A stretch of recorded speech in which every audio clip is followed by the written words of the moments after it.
You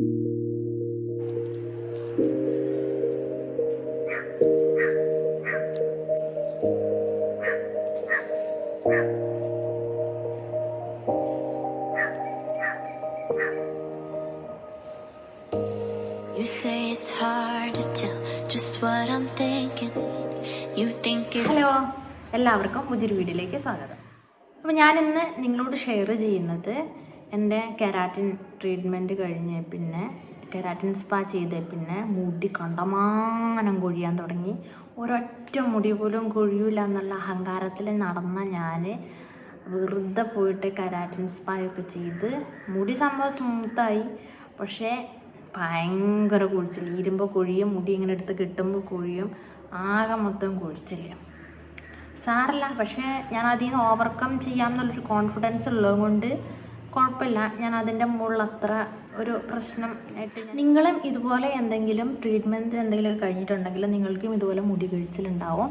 അപ്പോൾ എങ്ങനെ നമ്മളിത് ഓവർകം ചെയ്ത് കൊണ്ടുപോകാം, എന്തൊക്കെ ചെയ്താലും നമ്മുടെ മുടി കൊഴിച്ചിൽ, ഈ അമിതമായിട്ടുള്ള മുടി കൊഴിച്ചിൽ നിൽക്കും എന്നതാണ് ഞാനത് നിങ്ങൾക്ക് പറഞ്ഞിരുന്നതെന്ന് വെച്ചാൽ എൻ്റെ എക്സ്പീരിയൻസ് ആട്ടോ. ഞാൻ കുറച്ച് കാര്യങ്ങൾ ചെയ്തുകൊണ്ട് എൻ്റെ മുടി കൊഴിച്ചിൽ കുറഞ്ഞു.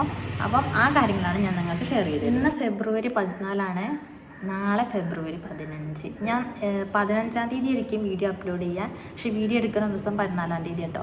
അപ്പോൾ ഇന്ന് നിങ്ങൾ കുറേ ആൾക്കാർ ആരെങ്കിലും ഇഷ്ടമൊക്കെ പറയുമായിരിക്കും എന്ന് പ്രതീക്ഷിച്ച് പോണ ആൾക്കാരുണ്ടോ, സ്കൂളൊക്കെ പഠിക്കുന്നവർക്കറിയാം. അപ്പം ഞാൻ എൻ്റെ കുറച്ച് ഓർമ്മകൾ നിങ്ങളായിട്ട് ഷെയർ. ഇപ്പോഴുള്ള കുട്ടികൾക്ക് അങ്ങനെ ഇഷ്ടമെന്ന് പറയുകയാണെങ്കിൽ ഗിഫ്റ്റ് കൊടുക്കാനൊന്നും പേടിയില്ല. പക്ഷെ ഞാൻ പഠിച്ചുകൊണ്ടിരുന്ന സമയത്ത് എല്ലാവർക്കും ഭയങ്കര പേടിയായിരുന്നു പോയി പറയാനും.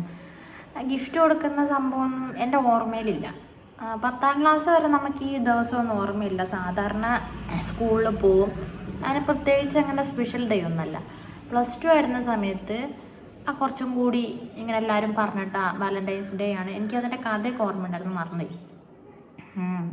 അപ്പോൾ അന്ന് ഫെബ്രുവരി 14-ന് +2 ആയിരുന്ന സമയത്ത് എൻ്റെ ക്ലാസ്സിൽ പഠിക്കുന്നൊരു കുട്ടി എനിക്കൊരു മഞ്ഞ റോസാപ്പൂ കൊണ്ടെത്തുന്നു. ശരിക്കും ചുവപ്പ് റോസാപ്പൂവ് ഇഷ്ടം ലവും, മഞ്ഞ റോസാപ്പൂ ഫ്രണ്ട്ഷിപ്പാണെന്നാണ് പറയുക. ഇനി ഞാൻ അന്ന് ക്ലാസ്സിൽ ഭയങ്കര പഠിപ്പിച്ചിട്ടൊക്കെയായിരുന്നു, ക്ലാസ്സിൽ ഫസ്റ്റ് ഒക്കെയായിരുന്നു. അപ്പോൾ എന്നോടുള്ള പേടിയും കൊണ്ടാണോ എന്താണെന്നറിയാം, ഒരു മഞ്ഞ റോസാപ്പൂ കൊണ്ടുവന്നിട്ട് എന്നോട് പറഞ്ഞു, ഇത് ഫ്രണ്ട്ഷിപ്പിൻ്റെ പൂവട്ടോ, നീ ഇത് വെച്ചോ എന്ന് പറഞ്ഞു. ഞാൻ അത് വാങ്ങി വെച്ചു. അതാണ് +2-ൽ എനിക്ക് എന്തോ ഡിഗ്രി പഠിക്കുമ്പോൾ എനിക്ക് തോന്നുന്നു അങ്ങനെ വലിയ ഓർമ്മകളൊന്നുമില്ല. ഞായറാഴ്ചയായിരുന്നു എന്നാണ് എൻ്റെ ഒരു ഓർമ്മ. അങ്ങനെ ഫെബ്രുവരി 14-നെ കുറിച്ച് എനിക്ക് പ്രത്യേകിച്ച് ഓർമ്മകളൊന്നുമില്ല. PG പഠിക്കുന്ന എനിക്ക് ഓർമ്മയുണ്ട്. ഞങ്ങളുടെ യൂണിവേഴ്സിറ്റി ക്യാമ്പസിലാണ് ഞാൻ പഠിച്ചത്. അവിടെ ലേഡീസിന് മാത്രമായിട്ട് പഠിക്കാനും അതുപോലെ തന്നെ നമുക്ക് ഹോസ്റ്റലിൽ വൈഫൈ ഉപയോഗിക്കാൻ വേണ്ടിയിട്ടൊരു മുറിയുണ്ട്. അപ്പോൾ ഞാൻ അവിടെ നിന്ന് ഇങ്ങനെ പഠിച്ചുകൊണ്ടിരിക്കുകയാണോ അതോ വേറെ വല്ല പരിപാടിയാണോ എന്ന് ഓർക്കില്ല. അവിടെ വൈഫൈ കിട്ടും. അപ്പോൾ നമ്മൾ സിസ്റ്റമൊക്കെ ആയിട്ട് അവിടെ പോയിരുന്നിട്ട് നെറ്റിലൊക്കെ എന്തെങ്കിലുമൊക്കെ കാണണമെങ്കിൽ നമുക്ക് അവിടെ പോയിരിക്കണം. അപ്പോൾ എനിക്കൊരു കോൾ വന്നു, ഞാൻ നിൻ്റെ സ്കൂളിൽ, അതായത് PG കേട്ടോ, +2 കഴിഞ്ഞ് 3 വർഷം ഡിഗ്രി കഴിഞ്ഞ് അത് കഴിഞ്ഞിട്ട് PG, അപ്പം 5 വർഷമൊക്കെ കഴിഞ്ഞു. അപ്പോൾ വിളിച്ചിട്ട് എന്നോട് പറഞ്ഞു, ഞാൻ നിൻ്റെ സ്കൂളിൽ +2-ന് പഠിച്ചതാണ്, സയൻസ് ബാച്ചിലായിരുന്നു പഠിച്ചത്, എനിക്ക് നിന്നെ അന്ന് ഭയങ്കര ഇഷ്ടമായിരുന്നു എന്ന് പറഞ്ഞു. ഞാൻ പറഞ്ഞു ആ ശരി. എനിക്ക് ഇവൻ്റെ പേരോ ആരാന്നൊന്നും ഓർമ്മയില്ല. എന്നാൽ പിന്നെ ഇവർക്ക് അപ്പം പറഞ്ഞൂടെ, ഈ പഠിച്ചുകൊണ്ടിരിക്കുന്ന സമയത്ത് പറഞ്ഞൂടെ. ഞാനാ ശരി എന്നും പറഞ്ഞു വെച്ചു. എന്നോട് പറഞ്ഞു ഒന്നും തോന്നരുത്, ഞാനപ്പോൾ പറയാനുള്ള പേടിയും കൊണ്ടാണ് പറയാൻ. ശരി, ആ പേര് എനിക്ക് ഓർമ്മയില്ല, മറന്നുപോയി. അത് PGക്ക് പഠിക്കുമ്പോൾ. പിന്നെ ഞാൻ ജോലി ചെയ്തിരുന്ന സമയത്ത്, എറണാകുളത്തായിരുന്ന സമയത്ത് ഇതുപോലെ, എറണാകുളം അറിയാമല്ലോ, ഭയങ്കര ഹാഷ് ബൂഷ് സിറ്റിയാണ്, എല്ലാവർക്കും തന്നെ അഫെയറൊക്കെ ഉണ്ടാവും, എല്ലാവരും കറങ്ങാനൊക്കെ പോകും. അന്നും എന്തോ ഒരു ഞായറാഴ്ച ശനിയാഴ്ചയായിരുന്നു, ശനിയാഴ്ചയാണെന്ന് തോന്നുന്നു. ശനിയാഴ്ച ഞങ്ങൾക്ക് ഓഫാണ്. എല്ലാവർക്കും ഞായറാഴ്ചയാണ് ഓഫ്, എനിക്ക് ശനിയാഴ്ചയാണ് ഓഫ് കിട്ടുക. അപ്പം ഞാൻ റൂമിൽ കിടന്നുറങ്ങും. അപ്പോൾ ഇതുപോലെ തന്നെ റൂമിലുള്ള എല്ലാവരും ലവേഴ്സിൻ്റെ കൂടെ കറങ്ങാൻ പോയി, ഞാൻ കിടന്നുറങ്ങി. അപ്പം ഞാൻ ഈ പ്രാവശ്യം മനുവേട്ടനോട് പറഞ്ഞു, എനിക്കങ്ങനെ ഫെബ്രുവരി 14 എനിക്ക് ഓർമ്മയൊന്നുമില്ല, എനിക്ക് ഈ പ്രാവശ്യം ഒരു അൺഎക്സ്പെക്റ്റഡ് ഗിഫ്റ്റ് തരാമോയെന്ന് ചോദിച്ചു. അവനോട് പറഞ്ഞു, അൺഎക്സ്പെക്റ്റഡ് ഗിഫ്റ്റ് എന്ന് പറയുന്നത് അപ്രതീക്ഷിതമായി കൊടുക്കുന്ന ഗിഫ്റ്റാണ്, നീ ചോദിച്ചു വാങ്ങാണ് ഗിഫ്റ്റ് എന്ന് ചോദിച്ചു. അപ്പോൾ ഞാൻ പറഞ്ഞു, ഞാൻ ചോദിക്കാണ്ട് എനിക്ക് ഗിഫ്റ്റ് തരൂല്ലല്ലോ, ഞാൻ ചോദിച്ചിട്ട് അൺഎക്സ്പെക്റ്റഡ് ഗിഫ്റ്റാണെന്ന് പറഞ്ഞ് തന്നോ. പുള്ളിക്കാരൻ ചിരിച്ചു. കല്യാണത്തിന് മുന്നേ പ്രണയമില്ലാത്തതിനോ അല്ലെങ്കിൽ അങ്ങനെ സീരിയസ് ആയിട്ട് ഒരു ബന്ധമില്ലാത്തതിനൊന്നും എനിക്കങ്ങനെ വിഷമമൊന്നുമില്ല. കാരണം ഞാൻ ആ സംഭവങ്ങളൊക്കെ കല്യാണം കഴിഞ്ഞിട്ട് ആസ്വദിക്കുന്നുണ്ട്. പക്ഷേ നമുക്കൊരു നഷ്ടബോധം തോന്നാതിരിക്കാൻ വേണ്ടിയിട്ട് എല്ലാവരും പ്രണയിച്ചു. ആ സമയത്തുള്ള ആ ഒരു സംഭവങ്ങളൊക്കെ അപ്പം തന്നെ ഉണ്ടാവുള്ളൂ. അത് കഴിഞ്ഞാൽ പിന്നെ അതൊക്കെ കഴിഞ്ഞു. അപ്പോൾ നമുക്ക് നമ്മുടെ വീഡിയോയിലേക്ക് കിടക്കാം. അപ്പോൾ ഇത് വീട്ടിൽ 25 മരുന്ന് ഇട്ട് ഞാൻ കാച്ചിയ എണ്ണയാണ്. ഈ കാച്ചിയ എണ്ണയിലേക്ക് നമുക്കൊരു സാധനം കൂടി ചേർക്കാനുണ്ട്. കാസ്റ്റർ ഓയിൽ ഞാൻ റോസ്മേരി ലീവ്സ് ഇട്ട് വയ്ക്കും. ആ എണ്ണ ഞാൻ തേക്കിന് നമ്മൾ കാരിയർ ഓയിലിൽ മിക്സ് ചെയ്തിട്ട് ഞാൻ തലയിൽ തേക്കും.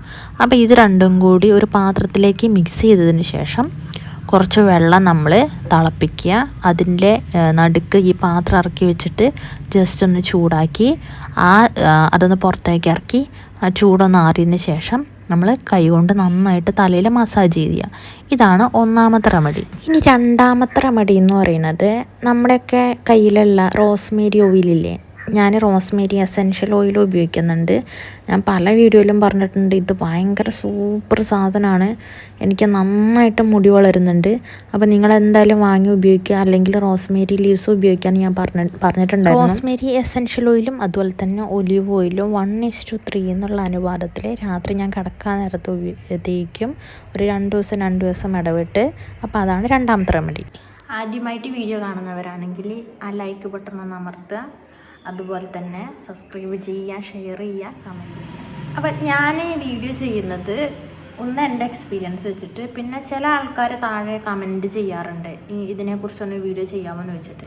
അപ്പോൾ അത് വെച്ചിട്ട് ഞാൻ വീഡിയോ ചെയ്യാറുണ്ട്. അപ്പം നിങ്ങൾക്ക് എന്തെങ്കിലും സംശയങ്ങളോ നിങ്ങൾക്ക് എന്തിനെങ്കിലും സൊല്യൂഷൻ വേണമെന്നുണ്ടെങ്കിൽ നിങ്ങൾ ജസ്റ്റ് താഴെ കമൻറ്റ് ചെയ്യുക, ഞാൻ അതിന് വീഡിയോ ചെയ്യുന്നതായിരിക്കും. അപ്പം എല്ലാവരും സുഖമായിട്ടിരിക്കുക, സന്തോഷമായിട്ടിരിക്കുക. ചാനൽ സബ്സ്ക്രൈബ് ചെയ്യുക, ഷെയർ ചെയ്യുക, കമൻറ്റ് ചെയ്യുക. പുതിയൊരു വീഡിയോ ഇട്ടുതരാം. നന്ദി.